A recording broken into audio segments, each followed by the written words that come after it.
الساحة الإنجابية. طيب الساحة الإنجابية كمان هنتكلم عن التحرش حلمي وبدأ وفي فرق ما بين التحرش واستغلال جنسي. معنى التحرش ممكن يكون لفظي تعبيري عن مثلا أي ده صور التحرش. الاتنين كده بيأذوني، وإن حاسة إن الاستغلال جزء من التحرش، يعني هما الاتنين جزء من بعض. جميل.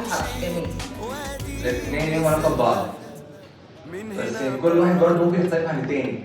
ده ممكن يكون ده إشباع رغبة، إنما التاني أقدر إن هو يشبع الرغبة اللي عنده فإن يستغلها.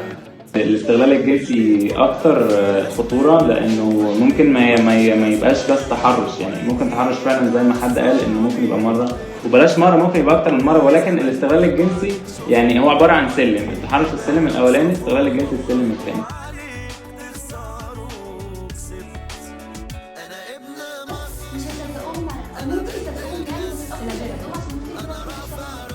خلاص ممكن فعلا يبقى مثلا شارع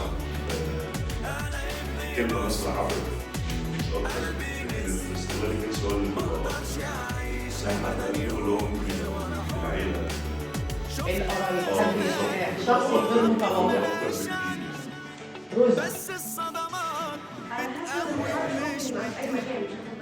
شفت يا زمان ومواقف ملهاش بس الصدمات كذا وسيلة. الناس أكبر النفس الاستغلال الجنسي دي حاجات نعرف من خطوة متكرر. ممكن يكون جنسي، ممكن يكون كلام بس، فبتختلف من كذا حاجة. إما الاستغلال الجنسي ممكن مثلا من شخص أنا مش متوقع إن هو ممكن مثلا يتحرش في كذا. ده من هنا بقى بيبدأ الاستغلال. تمام. وأي أقوى في رأيك يا عبد الرحمن؟ الاستغلال. الاستغلال.